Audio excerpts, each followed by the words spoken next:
کہتے ہیں میرے پاس آپ کک باکسنگ کریں. یہ بھائی کوئی بات ہے؟ کہتے ہیں مناظرے کے بعد میرے ساتھ کک باکسنگ. یہ کاٹ کے چلے گئے ظاہر. اس نے شروع کیا اہل بیت علیہ السلام کی ماں بہن کو گالی دینا. کہتا اللہ کی قسم اس جیسا کافر میں نے نہیں دیکھا. جو ہی سنا کہ میں شیعہ ہوں, میں نے حسن العیاری کی جانب سے کال کیا, اس نے شروع کیا اہل بیت علیہ السلام کو گالی دینا. اللہ کی قسم وہ شخص جھوٹ نہیں بولتا, وہ نمازی آدمی ہے, 15 سال سے ہمارے ساتھ کام کر رہا ہے. اس وقت جب ادھر لاہور میں جاہلوں کے ساتھ ادھر چائے پی رہا نا, ان کو بتا دینا, وہ آپ کی داڑھی دیکھ کر صوفی حاجی جو ادھر بیٹھتے ہیں نا شیعوں کو گالی دیتے ہیں, ان کو بتا دے, ان کو یقین آئے گا. ادھر تو کیوں بھی بے عزتی کراتے ہو سب کے سامنے؟ شیعوں کے پاس حدیث نہیں ہے. میں ان کی بولتی بند کر دوں ہمیشہ کے بولتی بند. نصوص علی الاثنی عشر, یہ کہتے ہیں شیعوں کے پاس کوئی نص ہی نہیں ہے. بھائی کیوں اپنی شرمندگی کراتے ہو؟ یہاں پہ لوگ دیکھتے ہیں آپ کو. میں نے آپ کو نصوص دکھائے آپ کے اپنی کتب سے. حدیث ثقلین تو آپ کا کتاب ہے نا. شیعوں کے پاس اگر نص نہیں ہے, آپ کے پاس تو نص ہے کم از کم. اگر شیعوں کے پاس نص نہیں ہے, آپ کے پاس تو نص میں نے دکھا دیا نا کہ امیر المؤمنین اعظم رسول اللہ نے اس کو اپنا خلیفہ بولا. رسول اللہ صلی اللہ علیہ وسلم نے ہر مومن کا ولی بولا ہے. انت منی بمنزلۃ ہارون من موسیٰ. رسول اللہ صلی اللہ علیہ وسلم نے ان کو فرما دیا. وہ تو آپ کے کتب میں سے ثابت ہے. جو ثابت ہے اس دیکھیں آپ کی بات مان بھی لینا کہ شیعوں کے پاس نص نہیں ہے 12 اماموں پر. یہ جو میں نے ابو بکر کی خلافت پہ نص ہے, اس کو تو چینج تو نہیں کرتا نا.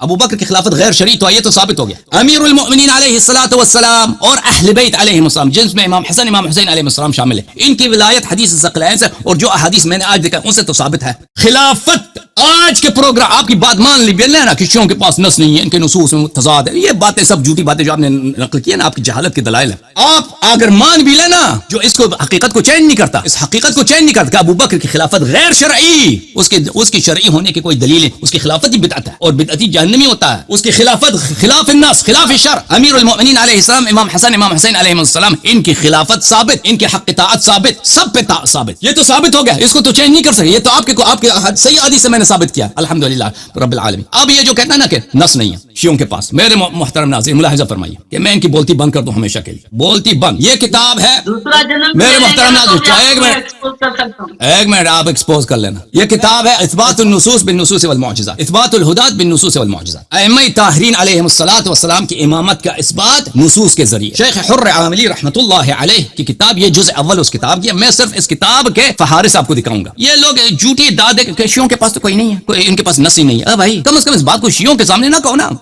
جس کے پاس شیعہ کتب ہے اس کے سامنے نہ کہو. جب ادھر لاہور میں جاہلوں کے ساتھ ادھر چائے پی رہا نا, ان کو بتا دینا, وہ آپ کی داڑھی دیکھ کر صوفی حاجی جو ادھر بیٹھتے ہیں نا شیعوں کو گالی دیتے ہیں, ان کو بتا دے, ان کو یقین آئے گا. ادھر تو کیوں بھی بے عزتی کراتے ہو سب کے سامنے؟ شیعوں کے پاس حدیث نہیں ہے. میں فہرست دیکھو, جز اول میں فہرست اس کتاب میں باب خامس عدم تقلید پر, باب السادس النصوص العامہ علی وجوب النبوة والامامة وثبوت العصمة للانبیاء والائمة علیہم السلام وبطلان الاختیار وانه لا بد لكل نبی او امام من نص او اعجاز. یہ عام باتیں ہیں. جلد نمبر 2 یہاں پر فہرست ملاحظہ فرمائیے. باب التاسع النصوص العامة على امامة الاثني عشر علیہم السلام وخلافتهم وعصمتهم مجملا ومفصلا مضافا لما مر. اس میں کتنے فصل ہیں؟ فصل 1, فصل 2, فصل 3, فصل 4, فصل 5 مثلا صفحہ نمبر 60 میں ہے, فصل نمبر 6 صفحہ نمبر 66 میں ہے, فصل نمبر 7 صفحہ 96 میں, اسی طرح جاتے ہیں. یہ سب فصول ان احادیث پر ہیں جن میں ائمہ طاہرین علیہم الصلوۃ والسلام کی امامت کے نصوص ہیں. فصل نمبر 40 ہے صفحہ نمبر 212, فصل نمبر 63 ہے صفحہ نمبر 236, فصل نمبر 85 صفحہ نمبر 266. یہ کتنے باب لائے ابھی تک؟ 85 باب لائے, 260 صفحوں پر مشتمل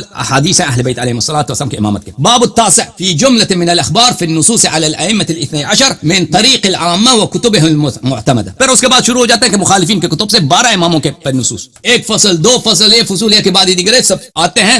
الفصل الثالث والاربعون فصل نمبر 33 صفحہ نمبر 336. اس کے بعد بھلی یہ آخری فصل تھا. اب آتے ہیں جلد نمبر 3 پہ. ان کے کتاب کے 5 مجلدات ہیں. جلد نمبر 3 الجزء الثالث, اس میں فہارس میں دیکھیے عزیزو, النصوص العامہ علی امامت امیر المؤمنین علیہ الصلوۃ والسلام وعصمتہ. صرف امیر المؤمنین علیہ السلام کے امامت پر نصوص. اس کے بعد کئی ابواب ہیں ان کے پاس. یہ باب نمبر فی ذکر جملۃ مما ورد فی النص علی علی علیہ السلام من طرق العامہ, مخالفین کے کتب سے امیر المؤمنین علیہ السلام کی امامت کے دلائل. باب العاشر ما يلحق بالنص علی امیر المؤمنین علیہ السلام. اب آتے ہیں اس کے بعد جلد نمبر 4 پر. جلد نمبر 4 میں فہارس میں دیکھیے النصوص علی امامت الحسن ابن علی علیہ السلام, امام حسن علیہ السلام کے امامت کے نصوص. اس کے بعد امام حسن علیہ السلام کے معجزات. النصوص علی امامت الحسین علیہ السلام, باب النصوص علی امامت علی بن الحسین, باب النصوص علی امامت محمد الباقر, باب النصوص على إمامة جعفر الصادق عليه السلام, باب النصوص على إمامة موسى الكاظم عليه السلام, باب النصوص على إمامة موسى بن علي بن موسى الرضا عليه السلام, باب النصوص على إمامة محمد الجواد عليه السلام, باب النصوص على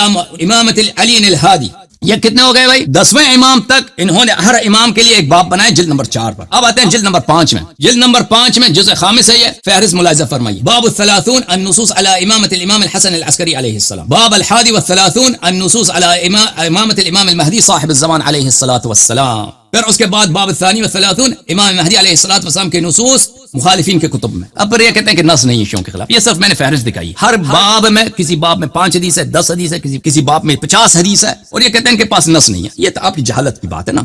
پہلے آپ ابھی موضوع ہماری کیا ہے؟ موضوع ہماری 12 اماموں کے نص نہیں ہے. موضوع ہماری تھے ابو بکر کی خلافت کی شرعی دلیل لے کے آؤ. تم کہتے ہو شرعی ہے، کہتے ہمارا عقیدہ یہ نہیں ہے کہ اللہ نے اس کو امام بنایا. تو کوئی اور دلیل ہے اس کی خلافت کے شرعی ہونے کی؟ کوئی دلیل ہے ہی نہیں تمہارے پاس. ختم بات. بسم اللہ. ایک بات تو یہ کہ میں نے آپ سے بار بار کہا کہ علیہ صاحب آپ جو ہے وہ مجھے پرمیشن دیں، تاکہ آپ، کیونکہ ابھی بھی اگر ہم ٹوٹل دیکھیں تو آپ کا ٹائم زیادہ ہے، میرا کم ہے، اور لمبی اس سے پہلے بھی آپ کی ایک لمبی تمہید تھی. تو میں بار بار کہہ رہا ہوں کہ آپ یہ الاؤڈ کر دیں کہ آپ مجھے ریبٹل کر سکتے ہیں میرے کلپس یوز کر کے، ہم اسٹرائک نہیں دیں گے. ٹھیک ہے. دوسری بات یہ جو جتنے آپ نصوص وغیرہ بتا رہے ہیں نا، الحمدللہ میں مطلب کوئی ایسا نہیں ہے کہ یہ چیزیں میری نظر سے نہیں گزری، اور اس پہ کسی دن ہمت کریں. ایک لمبا سیشن رکھتے ہیں صرف جو ہے 12 ائمہ کو جو ہے وہ آپ ثابت کر دیجئے منصوص من اللہ.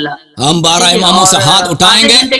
آپ ابو بکر کی خلافت ثابت کریں. نہ کاٹیں. آدھے گھنٹے کی ڈسکشن رکھتے ہیں. پھر تو موضوع یا تو یوں رکھتے ہیں کہ خلفائے راشدین سے اللہ، رسول اور اہل بیت راضی تھے یا نہیں تھے. دوسری بات یہ کہ آپ حدیث ثقلین پہ گفتگو کرنا چاہیں تو بہترین، میں بہت خوش ہوں گا اور آپ کا مشکور ہوں گا کہ اگر آپ اس پہ کریں. لیکن یہ کہ تھوڑا سا لمبا سیشن رکھیں. آدھا گھنٹہ آپ بات کریں، آدھا گھنٹہ میں کروں، یا 20-25 منٹ آپ بات کریں. دونوں کی جو ہے وہ بیلنس چیزیں ہوں. جیسے آج ہم نے کی تو آج تو آپ کی جو ڈیمانڈ ہے وہ ڈیمانڈ ہی انویلڈ ہے. ایک ہمارا دعویٰ ہی نہیں ہے تو اس کی ڈیمانڈ ہی سنون بند. ٹھیک ہے. دوسری بات یہ کہ ہاں آپ کا دعویٰ ہے ائمہ منصوص من اللہ ہے، اس پہ ڈسکشن کرنا چاہیں تو وہ پھر تو آپ کے عقیدہ پورا کھوکھلا ہو جائے گا. آپ اچھی طرح جانتے ہیں، بہت ساری جگہوں سے آپ اس سے فرار اختیار کر چکے ہیں. تو بہرحال میں اس کو دہرانا نہیں چاہتا. آپ نے جو فرار کی بات کی ہے نا، میں اس کا جواب دے دوں. فرار کی یہ جو بات کی 2 منٹ آپ کے ختم ہو گئے.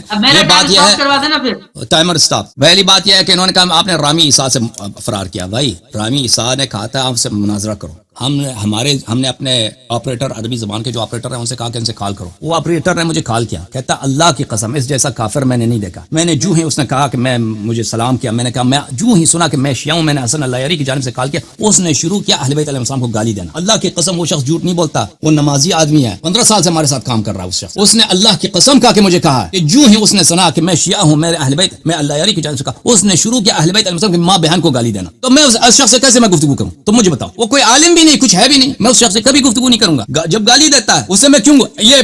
اب آپ نے کہا کہ محمد حجاب خود ہم سے بھاگ گئے تھے. جو لوگ جانتے ہیں محمد حجاب اور ان کا جو گروپ ہے فرید وغیرہ، انہوں نے جو سخت شرائط رکھے تھے، کہا تھا کہ تم انگلینڈ آ جاؤ. میں نے کہا میں انگلینڈ آتا ہوں. پھر انہوں نے شرط رکھا تھا کہ تمہیں کتاب دکھانے کا حق نہیں ہے. بھائی یہ کوئی بات ہے؟ میں کتاب دکھانا چاہتا ہوں. آپ منازع کرنا چاہتے ہیں نا. ابھی آپ شرط رکھو کہ تم پاکستان آ جاؤ. کتنا سخت ہے ایک آدمی کے لیے، اپنا بچہ گھر وغیرہ چھوڑ کے آدمی جاتا ہے دوسرا ملک. یہ تم آسان. میں نے کہا میں قبول کر، چل انگلینڈ آ جاتا ہوں، آپ مرد بنے. پھر کہا کہ آپ کو کتاب دکھانے. میں نے چلو یہ بھی مان لیتے ہیں، کتاب بھی نہیں دکھاتا. پھر انہوں نے شرط رکھا کہ مناظرے کا وقت صرف 1 گھنٹہ ہوگا. میں نے کہا یہ میں نہیں مان سکتا. 1 گھنٹے میں کچھ بات نہیں ہو سکتا. میں یہاں امریکہ سے جا کے انگلینڈ آ جاؤں اور 1 گھنٹہ وہ تو اس میں 40 منٹ تو فضول باتوں میں گزر جاتا ہے. پھر وہ آپ کہہ دیں کہ مناظرہ ختم ہے. پھر یعنی مناظرہ نہیں کرنا چاہتے تھے. پھر محمد حجاب نے کہا میں آپ سے مناظرہ کرنا چاہتا ہوں، لیکن مناظرے کے بعد آپ میرے ساتھ جو ہے وہ اس کا ای میل میرے پاس موجود ہے. کہتے ہیں میرے پاس آپ کک باکسنگ کریں. یہ بھائی کوئی بات ہے؟ کہتے ہیں مناظرے کے بعد میرے ساتھ کک باکسنگ. یہ کاٹ کے چلے گئے ظاہر.